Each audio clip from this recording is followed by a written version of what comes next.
Hello friends, welcome to our YouTube channel teaching exam overload. दोस्तों, आज के session के अंतर्गत आपकी जो सीटेट दिसंबर 2023 की क्लासेस चल रही हैं उसके अंतर्गत आज आपकी सीडीपी की नेक्स्ट क्लास है, जिसके अंतर्गत आज हमारा टॉपिक है स्किनर का क्रिया प्रसूत अनुबंध सिद्धांत। तो आज का हमारा टॉपिक क्या है? स्किनर का क्रिया प्रसूत अनुबंध सिद्धांत। चलिए देखते हैं फिर। पहला पॉइंट इसमें है कि इस सिद्धांत का प्रतिपादक अमेरिका के हार्वर्ड विश्वविद्यालय के प्रोफेसर बीएफ स्किनर द्वारा किया गया। तो इस सिद्धांत के प्रतिपादक कौन है? बीएफ स्किनर, जो अमेरिका के हार्वर्ड विश्वविद्यालय के प्रोफेसर रहे हैं। आगे देखते हैं। स्किनर ने सबसे अधिक अनुक्रिया पर जोर दिया। इन्होंने अपनी थ्योरी में क्या किया? इन्होंने अपनी थ्योरी पे अनुक्रिया अर्थात रिस्पांस जो क्रिया की जाती है उस पर जोर दिया है, जबकि थॉर्नडाइक ने स्टिमुलस पर जोर दिया था। थॉर्नडाइक ने स्टिमुलस पर ज़्यादा जोर दिया था, जो उद्दीपक होते हैं। उद्दीपक क्या होते हैं? जो किसी चीज़ को उत्प्रेरित करते हैं, उत्तेजित करते हैं, वे उद्दीपक कहलाते हैं। तो थॉर्नडाइक ने पूछा जाएगा किस पे जोर दिया सबसे ज़्यादा? तो स्टिमुलस अर्थात उद्दीपक पर जोर दिया है। लेकिन स्किनर ने किस पे जोर दिया? रिस्पांस पे अर्थात अनुक्रिया जो क्रिया की जाती है उस पर ज़्यादा जोर दिया है। चलिए आगे देखते हैं। इसलिए इसे क्रिया प्रसूत अनुबंध का सिद्धांत कहा जाता है, क्योंकि स्किनर ने अनुक्रिया अथवा क्रिया पर सबसे ज़्यादा जोर दिया, इसलिए इसे क्या कहते हैं? क्रिया प्रसूत अनुबंधन का सिद्धांत कहते हैं। चलिए आगे देखते हैं। इनके कुछ अन्य नाम है, इस सिद्धांत के अन्य नाम ही देख लेते हैं। R S theory, R S theory, response stimulus theory. R S theory, response stimulus theory Skinner की है। अगर कहीं एसआर थ्योरी दिख जाए, एसआर थ्योरी किसकी है? थॉर्नडाइक की है। एसआर थ्योरी किसकी है? थॉर्नडाइक की है, क्योंकि उसमें स्टिमुलस पहले होता है, रिस्पांस बाद में होता है। उसमें पहले क्या किया जाता है? उद्दीपक दिया जाता है, उसके बाद प्रतिक्रिया होती है। लेकिन जो स्किनर की थ्योरी थी वह थॉर्नडाइक की जो एसआर थ्योरी थी उसके स्थान पर दी गई थी, और इन्होंने बताया कि रिस्पांस सबसे इंपॉर्टेंट होता है। तो अगर आर्यस थ्योरी नाम पूछ लेगा तो स्किनर का है, और एसआर थ्योरी पूछ लेगा थॉर्नडाइक का है। एक और नाम है कार्यात्मक प्रतिबद्धता का सिद्धांत। दूसरा नाम क्या है? क्रिया प्रसूत अनुबंधन का सिद्धांत का कार्यात्मक प्रतिबद्धता का सिद्धांत। सक्रिय अनुबंधन का सिद्धांत एक और नाम है। अभिक्रमित अनुदेशन का सिद्धांत, नैमित्तिक अनुबंधन का सिद्धांत। तो ये जो नाम है इतने, और क्रिया प्रसूत का सिद्धांत, इतने नाम बहुत इंपॉर्टेंट है, इसको याद कर लीजिएगा, किसी भी नाम से पूछ सकता है। आर्यस थ्योरी मोस्ट इंपॉर्टेंट है, क्रिया प्रसूत अनुबंधन का सिद्धांत मोस्ट इंपॉर्टेंट, और सक्रिय अनुबंधन का सिद्धांत मोस्ट इंपॉर्टेंट है, ध्यान रखिए। और अभिक्रमित अनुदेशन, चार नाम बहुत इंपॉर्टेंट है। क्रिया प्रसूत तो याद ही हो जाएगा, आर्यस थ्योरी, सक्रिय अनुबंधन, अभिक्रमित अनुदेशन सिद्धांत। आगे देखते हैं। इन्होंने अपने प्रयोग किस पे किया? चूहे पे किया, उसके बाद कबूतर पे किया। स्किनर ने अपना प्रयोग किस पे किया? चूहे का रंग भी पूछ लेते हैं, तो चूहे का रंग कैसा था? चूहे का जो रंग था सफ़ेद था, चूहा सफ़ेद रंग का था। तो इन्होंने अपना प्रयोग सफ़ेद चूहे पे किया, उसके बाद कबूतर में किया। चलिए आगे देखते हैं। इन्होंने एक बॉक्स को लिया, उसमें एक चूहा बंद कर दिया, और बॉक्स में क्या था कि एक लीवर लगा हुआ था, और लीवर के साथ साथ उस बॉक्स में एक छिद्र भी था। जब लीवर को दबाया जाता था तो उस बॉक्स से खाना आ जाता था। ध्यान रखिए, इन्होंने एक बॉक्स लिया, बॉक्स में चूहे को बंद कर दिया। उस बॉक्स में क्या था कि एक लीवर था, लीवर मतलब एक बटन की तरह था, और एक छिद्र था, और जब लीवर दबाया जाता था तो वह छिद्र खुल जाता था और उससे खाना आ जाता था। और जब चूहे को भूख लगी तो वह इधर उधर घूमने लगा, तो चूहे को उसमें बंद कर दिया गया। कुछ देर तक तो वह वैसे रहा, लेकिन जब उसे भूख लगी तो वह अनुक्रिया करने लगा, इधर उधर घूमने लगा। अचानक उसका पैर लीवर पे लग गया, अचानक से उसका पैर लीवर पे लग गया, और उसके लिए उस छिद्र से खाना आ गया। इसके बाद उसने क्रिया को दोहराया और खाना दोबारा आ गया। उसके बाद उसने इस क्रिया को लगातार दोहराता गया, और अभ्यास के द्वारा इस क्रिया पे मतलब एकदम सही रूप से इस क्रिया को करने लगा। इसलिए इसमें क्या हुआ? चूहा जब भी प्रतिक्रिया करता था तो उसका खाना मिल जाता था, इसीलिए इसे क्रिया प्रसूत का अनुबंधन का सिद्धांत कहा है। मतलब फिर से अगर देखते हैं कि पहली बार क्या हुआ कि जब लीवर जो है वह गलती से चूहे के पैर से दब गया, तो क्या हुआ कि उस छिद्र से खाना आ गया, तो उस चूहे को खाना मिल गया। उसके बाद 2-3 बार ऐसे ही हुआ। उसे शुरू में तो थोड़ी ना पता लगा होगा कि मेरे लीवर दबने से, जो मेरे पैर से लीवर दबाने से ही खाना आया। 2-3 बार ऐसी ही क्रियाएँ हुई, लेकिन उसके बाद धीरे धीरे जब वो अभ्यास से लगातार होता रहा ऐसे, तो उसे पता चल गया कि इस लीवर को दबाने से मुझे खाना आएगा। तो लास्ट में वो क्या करता था कि उस लीवर को ही दबाकर डायरेक्ट खाना ले लेता। तो ये क्या हुआ कि उसकी क्रिया को बार बार दोहराने से उसे खाना बार बार मिलता था। तो उस क्रिया को बार बार दोहराने से उसे खाना बार बार मिलता था, इसलिए चूहा जब भी प्रतिक्रिया करता था तो उसको खाना मिल जाता था। इसलिए इसे क्या किया गया? इसलिए इस सिद्धांत का नाम हुआ क्रिया प्रसूत का अनुबंधन सिद्धांत। जैसे फिगर में देखिए, फिगर में क्या है? ये है लीवर, लीवर है। जब लीवर दब जाता था तो इधर इससे खाना आ जाता था, लीवर जब दब जाता था तो खाना आ जाता था। बीएफ स्किनर ने इस सिद्धांत को क्रिया प्रसूत का नियम कहा। स्किनर का प्रयोग ये देख लीजिए, चूहे का रंग इसमें काला दिखाया गया था, लेकिन रंग उसमें था किसका? सफ़ेद चूहा था, रंग था कैसा? सफ़ेद। इसे आर टाइप थ्योरी भी कहा जाता है। आर टाइप थ्योरी में आर क्या है? रीइंफोर्समेंट टाइप भी है, ध्यान रखिएगा। आरएस थ्योरी तो कहा ही जाता है, आर टाइप थ्योरी भी कहा जाता है, क्योंकि इन्होंने क्या किया? पुनर्बलन पे बहुत जोर दिया। इनका जो जोर था पुनर्बलन पे बहुत था, अभी आगे देखेंगे। चलिए अब देख रहे हैं। चूहे के विभिन्न मार्गों से जो गुजरना एक अनुक्रिया है। तो चूहा जो विभिन्न मार्गों से लगातार घूमता रहा, वह क्या था, एक रिस्पॉन्स था, एक क्रिया थी, प्रतिक्रिया थी, और उसे भोजन की प्राप्ति होना उद्दीपक है। उसे भोजन की जो प्राप्ति हुई वह क्या है, उद्दीपक है।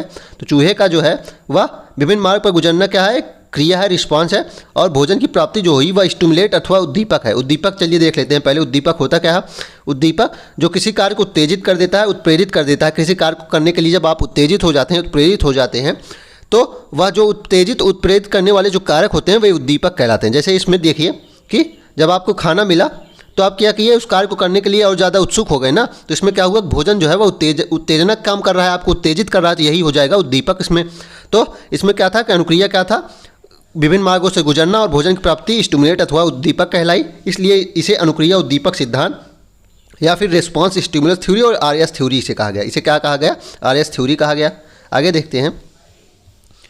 इससे निष्कर्ष निकलता है कि क्रिया प्रसूत व्यवहार उद्दीपक पर आधारित न होकर अनुक्रिया पर आधारित है।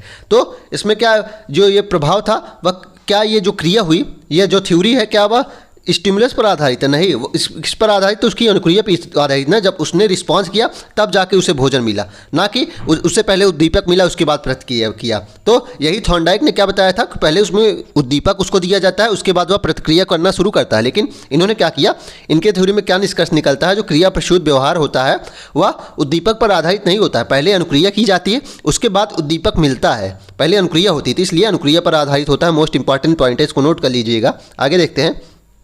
अब इसमें देखिए, चूहा क्या था, अनुक्रिया करता था। चूहा अनुक्रिया करता था क्योंकि वही क्रिया कर रहा था। और भोजन क्या था, भोजन पुनर्बलन भी था। ध्यान रखिएगा, भोजन जो है वहाँ स्टिमुलस के रूप में दर्शाया गया है, लेकिन इन्होंने भोजन को एक चीज़ और माना है, पुनर्बलन भी माना है, क्योंकि इनकी थ्योरी में पुनर्बलन को भी बहुत ज़्यादा जोर दिया गया था। इन्होंने आरएस थ्योरी तो दी ही थी, रिस्पॉन्स स्टिमुलस थ्योरी, उद्दीपक तो भोजन है ही है, लेकिन थॉर्नडाइक ने भी भोजन को स्टिमुलस माना है।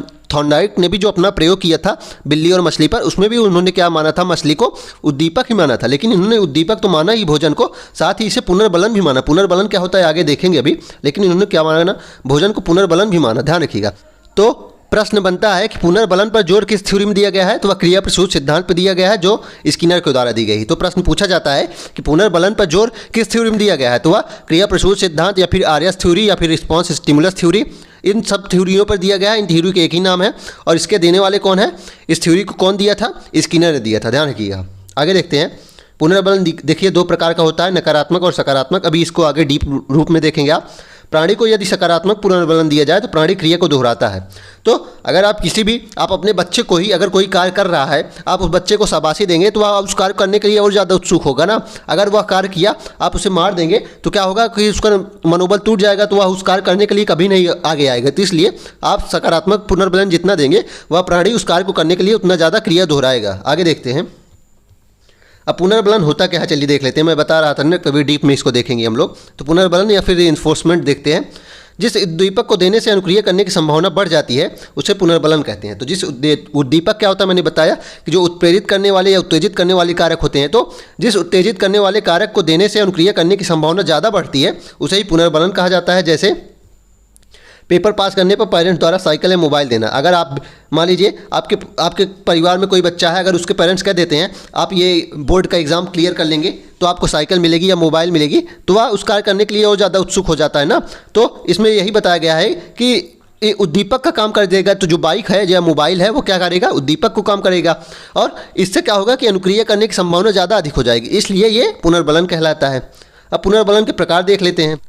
पुनर्बलन दो प्रकार के होते हैं, एक सकारात्मक पुनर्बलन या फिर पॉजिटिव रीइंफोर्समेंट, और दूसरा है नकारात्मक पुनर्बलन या फिर नेगेटिव रीइंफोर्समेंट। तो पॉजिटिव रीइंफोर्समेंट या फिर सकारात्मक पुनर्बलन होता क्या है, तो जिस उद्दीपक से अनुक्रिया करने की जो संभावना है वह बढ़ जाती है, मतलब ऐसे स्टिमुलस जिनसे कार्य करने की जो वो संभावनाएं होती हैं वह बढ़ जाती हैं, वो क्या कहलाते हैं, सकारात्मक पुनर्बलन। जैसे कि भोजन, पानी, नौकरी, प्रशंसा। आप अगर मान लीजिए कोई बच्चा कुछ कार्य कर रहा है, मान लीजिए छोटा सा बच्चा है, अगर आप उसे ABCD लिखने के लिए बोलेंगे, A to Z लिखने के लिए, वह लिख देगा, तो आप उसको गुड बोल देंगे, आप उसकी कॉपी में गुड लिख देंगे, तो क्या होगा कि जो कार्य करने की संभावना यह बढ़ जाएगी ना। तो इसलिए इसे क्या कहते हैं, सकारात्मक पुनर्बलन कहते हैं। या फिर मान लीजिए आप कोई और बच्चा है, आप उसे कुछ काम करने के लिए बोले हैं कि बेटा आप ये काम कर दोगे तो मैं आपको बहुत अच्छा भोजन खिलाऊंगा, आपको कोई समोसा खिलाऊंगा या कुछ भी खिलाऊंगा, कोई नाश्ता करा दूंगा। तो क्या होगा, जिससे क्या होगा कि बच्चे को उत्तेजना मिलेगी, तो बच्चा उस कार्य करने की संभावना बढ़ा देगा ना। तो जब कार्य करने की संभावना बढ़ती है तो उसे क्या कहते हैं, सकारात्मक पुनर्बलन कहते हैं। दूसरा देखते हैं, नकारात्मक पुनर्बलन,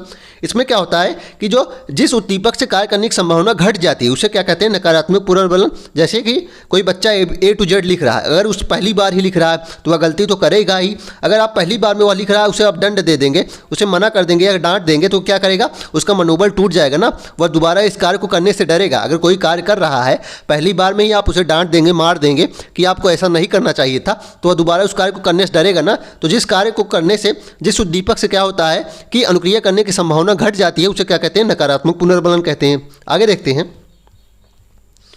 पुनर्बलन अनुसूची दो प्रकार की होती है। पुनर्बलन अनुसूची क्या होती है, चलिए देखते हैं। सतत पुनर्बलन अनुसूची, इसमें जब जब क्रिया होती है तो पुनर्बलन दिया जाता है। जैसे प्रत्येक सवाल हल करने पे बच्चे की तारीफ की जाती है। मतलब पुनर्बलन हम दो प्रकार से देख सकते हैं। एक सतत होता है कि जब जब क्रिया होगी हर क्रिया पे एक पुनर्बलन दिया जाएगा। मतलब प्रत्येक सवाल हल कर रहा है, अगर मान लीजिए 10 सवाल हैं, किसी एग्जाम में 10 सवाल पूछे जाते हैं ओरल रूप में, तो अगर वह 10 सवाल का जवाब दे रहा है तो आप 10 सवाल पर पुनर्बलन देंगे। अगर सही दिया रहा है तो सही देंगे, गलत दे रहा है तो गलत पुनर्बलन, मतलब निगेटिव पुनर्बलन देंगे। तो ये क्या कहलाता है, सतत पुनर्बलन सूची। दूसरा है आंशिक पुनर्बलन अनुसूची। दूसरा क्या है, पार्शियल रीइंफोर्समेंट शेड्यूल। इसमें क्या होता है कि हर क्रिया के लिए पुनर्बलन नहीं दिया जाता। मतलब इसमें क्या होता है कि हर क्रिया के लिए एक पुनर्बलन नहीं मिलता है, बल्कि केवल कुछ क्रियाओं के लिए ही दिया जाता है। जैसे सभी सवालों की जगह पे सिर्फ कुछ सवालों पर ही तारीफ करना। तो ये होता है क्या, पुनर्बलन हम दो प्रकार से दे सकते हैं। अगर हर क्रिया पे अलग अलग पुनर्बलन देना होगा, जितनी भी क्रियाएं होंगी, तो वो क्या कहलाती है, सतत पुनर्बलन अनुसूची या फिर कंटिन्यूअस रीइंफोर्समेंट शेड्यूल। और दूसरा आंशिक पुनर्बलन अनुसूची होती है। मतलब इसमें सब क्रियाओं पे अलग अलग पुनर्बलन नहीं दिया जाता, बल्कि कुछ ही क्रियाओं पे पुनर्बलन दिया जाता है। चलिए आगे देखते हैं। टेक्नोलॉजी ऑफ टीचिंग, इनकी बुक का क्या नाम है, टेक्नोलॉजी ऑफ टीचिंग। इसको लिखा था स्किनर। इनकी बुक का नाम क्या है, इंपॉर्टेंट है, टेक्नोलॉजी ऑफ टीचिंग। चलिए आगे देखते हैं। अब देख लेते हैं कि ये जो इनका सिद्धांत, इसका शिक्षा में महत्व क्या है। शिक्षा में महत्व क्या क्या है, कि बालकों के शब्द भंडार में वृद्धि की जा सकती है इसके द्वारा। शिक्षक इस सिद्धांत के द्वारा सीखे जाने वाले व्यवहार को स्वरूप प्रदान कर सकते हैं। मतलब जो व्यवहार है सीखा हुआ, उसे एक स्वरूप दे सकते हैं। उद्दीपन पर नियंत्रण करके वांछित व्यवहार का सृजन कर सकते हैं। मतलब आप जो बच्चे से आप जो व्यवहार चाहिए, आप अपने उद्दीपन पर नियंत्रण करके उस व्यवहार को आप उस बच्चे में ला सकते हैं। अगला है कि इस सिद्धांत में सीखी जाने वाली क्रिया को छोटे छोटे पदों में विभाजित किया जा सकता है। मतलब इसमें क्या है कि जो सीखी जाने वाली क्रिया है उसे हम छोटे छोटे पदों में एक एक स्टेप वाइज करके सीख सकते हैं। शिक्षा में इस विधि का प्रयोग करके सीखने में गति और सफलता दोनों मिलती है। तो इस विधि से अगर आप सीखेंगे तो गति और सफलता दोनों मिलती है। चलिए इसमें देख लेते हैं इंपॉर्टेंट क्या था। इंपॉर्टेंट देख लेते हैं। पहली बात तो इंपॉर्टेंट क्या है, सबसे ज़्यादा सीटेट में नाम ही पूछ सकता है। तो क्रिया प्रसूत सिद्धांत, क्रिया प्रसूत अनुबंधन सिद्धांत, आरएस थ्योरी, कार्यात्मक प्रतिबद्धता का सिद्धांत, सक्रिय अनुबंधन का सिद्धांत, अभिक्रमित अनुदेशन का सिद्धांत। इसमें आप कौन कौन से याद कर लीजिएगा, आरएस थ्योरी याद कर लीजिएगा, सक्रिय अनुबंधन याद कर लीजिएगा, अभिक्रमित अनुदेशन और क्रिया प्रसूत तो आपको याद ही हो जाएगा, 4 याद कर लीजिएगा। उसके बाद क्या था कि इनका जो वो है टेस्ट है वह किस पे था, तो चूहे पे था। उसके बाद कबूतर पे टेस्ट किस पे किया, ये भी पूछ सकते हैं। उसके बाद आपको क्या याद करना है, उसके बाद आपको याद करना है एक और नाम था आर टाइप थ्योरी। इनका एक और नाम था क्या, आर टाइप थ्योरी। और उसके बाद देखते हैं क्या इंपॉर्टेंट पॉइंट था। इंपॉर्टेंट पॉइंट इसमें रिस्पांस और स्टिमुलेट पूछ सकते हैं। तो रिस्पांस क्या था कि जो बार बार अनुक्रिया कर रहा था, जो विभिन्न मार्ग से गुजर रहा था, वही इनका रिस्पांस या अनुक्रिया था। और भोजन की प्राप्ति क्या थी, स्टिमुलेट थी। तो पूछ सकता है कि जो स्किनर की थ्योरी थी उसमें रिस्पांस क्या था, तो विभिन्न मार्गों से गुजरना चूहे का। और स्टिमुलेट अथवा उद्दीपक क्या था, तो भोजन की प्राप्ति। उद्दीपक भी पूछ सकता है, उत्तेजित करने वाला होता है उद्दीपक जो होता है। और इसमें चूहा अनुक्रिया करता था और भोजन पुनर्बलन था। पुनर्बलन के प्रकार कितने होते हैं, पुनर्बलन 2 प्रकार के होते हैं। पुनर्बलन से प्रश्न बनता है सीटेट में बहुत बार, ध्यान रखिएगा। सकारात्मक पुनर्बलन क्या होते हैं, जो अनुक्रिया करने की संभावना को बढ़ा देते हैं, वे सकारात्मक पुनर्बलन कहलाते हैं। और नकारात्मक क्या होते हैं, जो अनुक्रिया करने की संभावना को घटा देते हैं, वे नकारात्मक पुनर्बलन कहलाते हैं। चलिए फिर इसी के साथ आज के सेशन को हम समाप्त करते हैं। आशा करता हूँ कि आपको ये सेशन पसंद आया होगा। अगर आप इसी तरह के अन्य सेशन भी देखना चाहते हैं तो हमारे यूट्यूब चैनल को लाइक करें, सब्सक्राइब करें तथा ज़्यादा से ज़्यादा शेयर करें। साथ ही अगर आप इसकी PDF प्राप्त करना चाहते हैं तो हमारे टेलीग्राम चैनल का लिंक डिस्क्रिप्शन बॉक्स में है, आप उससे ज्वाइन हो जाइए, आपको सारी PDF वहीं मिलेंगी। चलिए फिर, धन्यवाद।